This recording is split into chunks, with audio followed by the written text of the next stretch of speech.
To finish up the section, we are going to be talking about optimization problems, more specifically the critical point method for optimization problems. Now, optimization problems should be hopefully familiar from back in Calc 1. This is where you are going to minimize or maximize a quantity.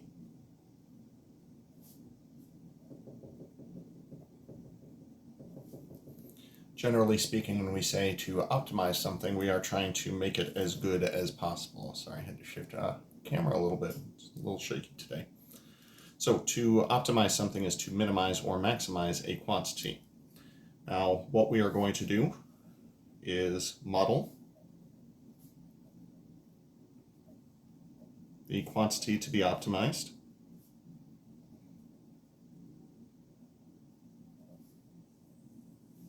as a function of two variables. Performing a substitution may be necessary for this.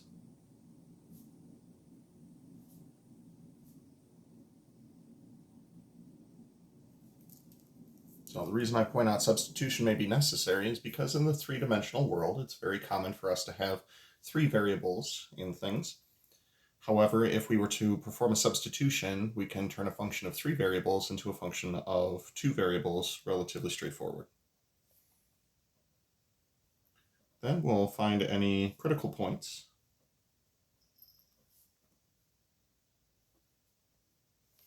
That is to say, we will be taking partial derivatives and setting them equal to 0, or checking to see where a first derivative does not exist.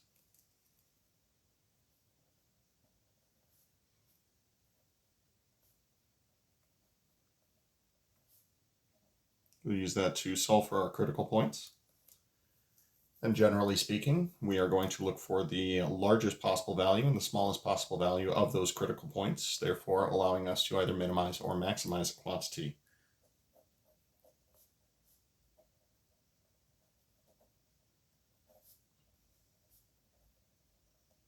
Now, in the event that a boundary is given, and I'll explain what that means in the next problem, or in our example problem, if a boundary is given,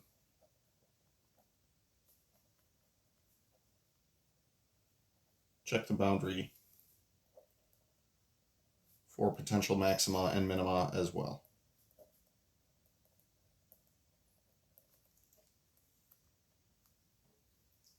Now, to actually apply these to a given situation, we're going to take a look at the problem I have on the opposite side of this page. So here's our optimization problem. We're going to try to find the volume of the largest rectangular box that is in the first octant with the three faces on the coordinate planes and one vertex on the plane x plus 2y plus 3z is equal to 6. Now, first thing I'd like to do is try to sketch that situation with an x-axis, a y-axis, and a z-axis. Graphing this plane using intercepts, we're going to have an x-intercept out at positive 6. We'll have a y-intercept at positive 3, and we'll have a z-intercept at positive 2. So the portion of the plane that passes through the first octant is going to pass through these three intercepts. So what we're saying is that we are going to be creating a box where three of the faces are on the coordinate axes,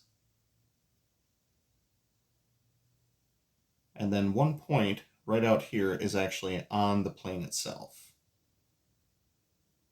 So this point, which we are going to label as the point xyz, is going to be on the actual plane, and then we'll be connecting that back to the three coordinate axes where we will see three of the faces of our box. So with that in mind, first thing to point out is that we are trying to find the volume of a rectangular box. The volume of a rectangular box would be given as the length times the width times the height of the box, or in this case, simply the distance from the origin to these three coordinates here. So x times y times z for our volume. Additionally, it should be pointed out that we have this relationship up here, and we can use this relationship to perform a substitution to get the volume in terms of only two variables. Now, with that in mind, we do have the option of solving for any of these variables My first instinct would be let's solve for x, but instead I'm going to solve for z. I would only say solve for x because it wouldn't introduce any fractions, but we have nothing to fear from fractions. So subtracting the x and the 2y over to the other side and dividing both sides by 3, we will get 2 minus 1/3 x minus 2/3 y. We're going to perform that substitution into our volume formula. That is going to create a volume as a function of two variables. It'll be x times y times 2 minus 1/3 x minus 2/3 y. Now, I do plan to find a couple partial derivatives, but to hopefully make the work a little bit easier, I'm going to distribute the xy through our set of parentheses.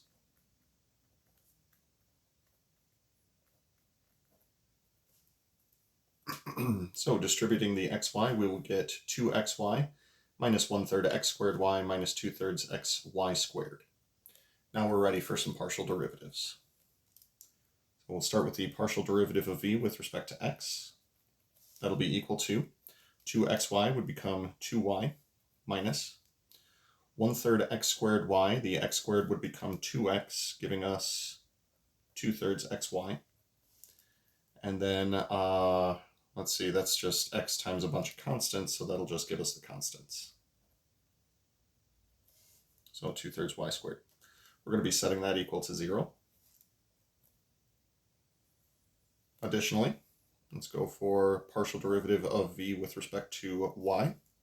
So again, taking the partial derivatives of all three of these, we'll start with, that'll be 2x minus, it'll be 1/3 x squared,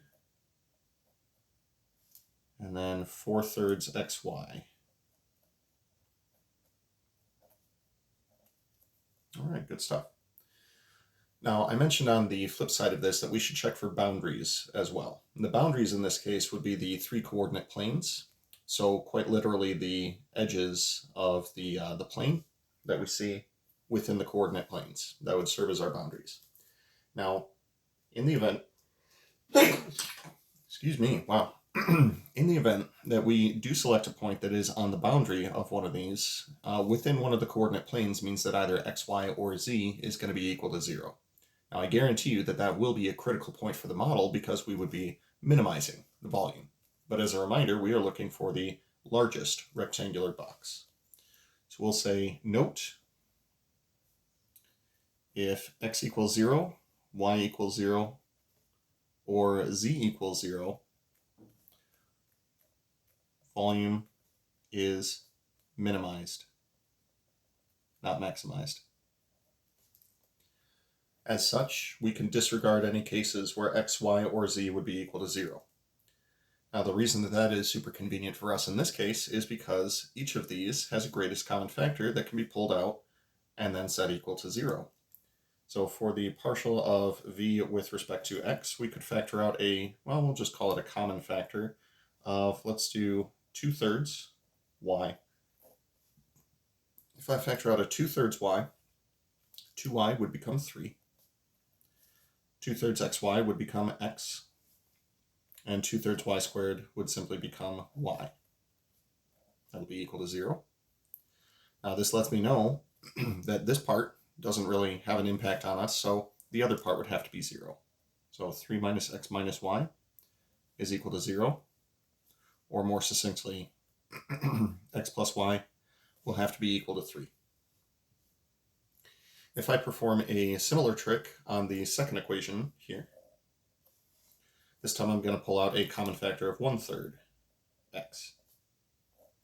Pulling out a 1/3 x, 2x would become 6. 1/3 x squared would become x, and 4/3 xy would become 4y. Setting that equal to 0 gives us this. And we know the first part can't be 0 because, again, that would imply that x is 0, thereby minimizing the volume. So we can interpret this as 6 minus x minus 4y is equal to 0, giving us x plus 4y is equal to 6. Now this system of two equations with two variables will have one solution, and that one solution will be our critical point. If I were to take -1 times the first equation, and add it to the second equation, that would give us 3y is equal to 6, telling us that y is equal to 1.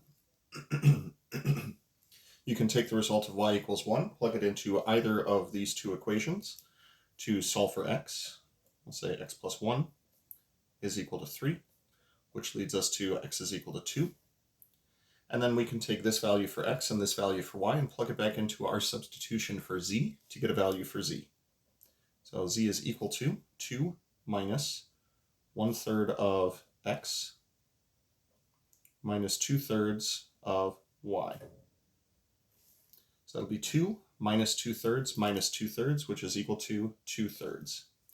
The point on the plane that is going to give us the largest possible volume will be the ordered triple 2, 1, 2/3. The corresponding maximum volume will be a total of 4/3.